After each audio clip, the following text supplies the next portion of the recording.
What is up guys? Nga pala si... Ay! Maling intro.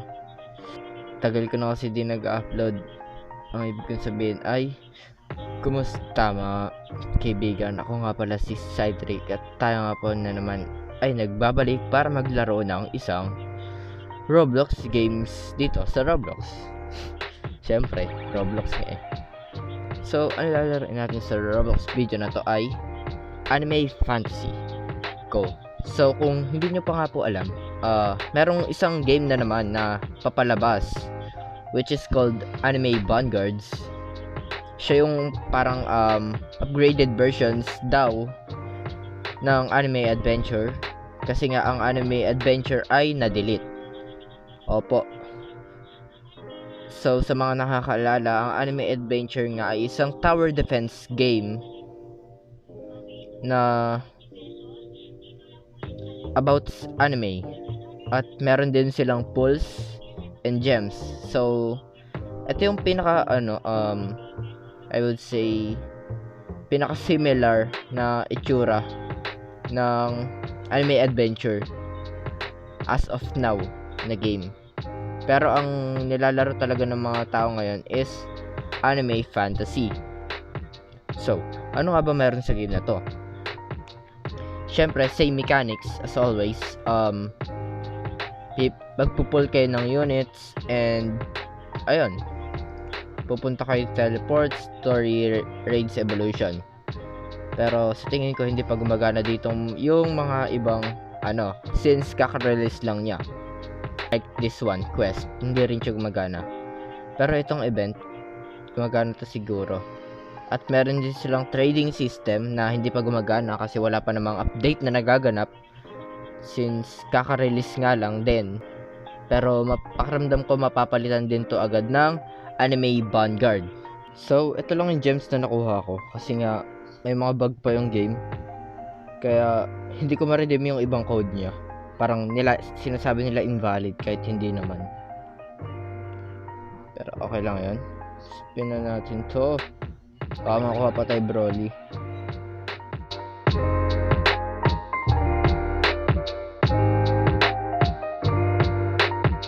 At wala na akong gems. Ito yung mga nakuha ko. Wala akong nakuha na kahit legendary man lang. Nagbabag kasi yung ibang codes hindi ko magamit. Gaya nito ayun. Ayaw. Code invalid. Sorry for time. Code invalid lumalabas. Pero try natin tong laruin. Ulisin natin tong unit natin. Boruto. Heal unit.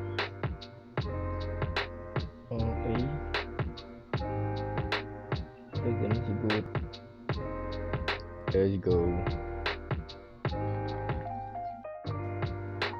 Yari na wala ng kulay yung book natin. Kung tuloy tayo namumutla. Matay may sakit. Saan ba siya lumalabas? Ito. Yes. Auto-skip. May auto-skip kayo ba dito? Auto-skip. Ito. Ayaw ma-on. So, dahil nga papalabas na yung bagong laro which is ang Anime Vanguards, aantayin natin yun. Pero sa ngayon, ito muna ang lalaroin natin. Titignan lang natin kung hanggang saan yung abutin natin sa larong to. Tapos tignan na rin na animation nila. Pero namimiss ko na rin yung Anime Adventure. Tinanggal kasi sila eh. Ganda pa naman ang animation ng games nila. Tapos medyo maayos pa yung mechanics and UI.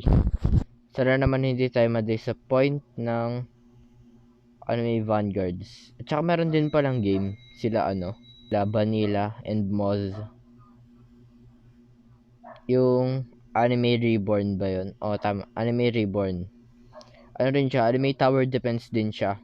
Pero ginawa nila yon kasi nawala nga yung Anime Adventure for like a couple of months ago.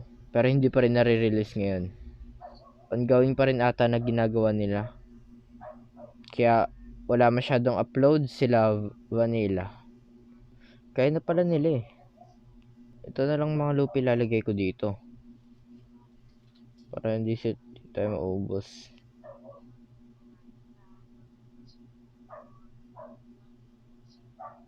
Ay, 3 lang yung nalalagay. Lagay na lang tayo dito maraming kilo Dapat pag rare maraming ilalagay. Try natin i-upgrade to. Check natin kung may bagong animation. To lightning kick. Antayin natin yan.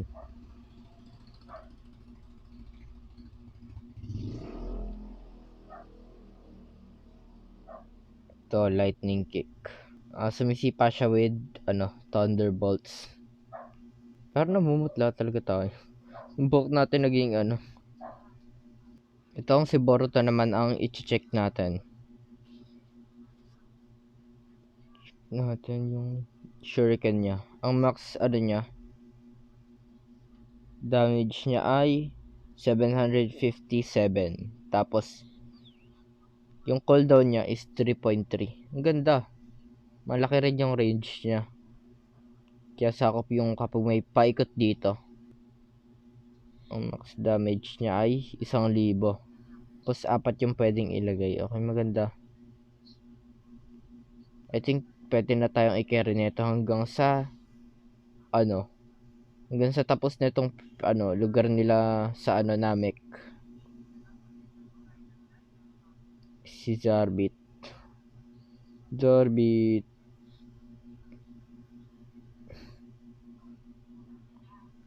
hanggang wave 15 lang nga. Okay, hanggang wave 15 lang nga. Parang dati. Balik tayo sa lobby. So, I think dito ko na nga tatapusin yung video na to. Kasi wala tayong nakuha na kahit na anong mythic. Para lang man lang ganahan tayo maglaro. Ganun talaga, malas. At saka, wala pa masyadong pagkukuha na ng gems. Yung talagang story lang, which is pa 60-60. Kasi wala pa dito yung parang daily quest na katulad ng sa anime adventure. At yung quest dito malamang, sana ba yun? Ito, ang quest na nandito hindi pa gumagana. So hindi natin alam kung anong mga binibigay niya na quest. Kung items ba or gems. So dito ko na tatapusin. Salamat sa panonood at kung nag-enjoy kayo, wala lang. Nag-enjoy kayo, hindi congrats. Salamat sa panonood and goodbye.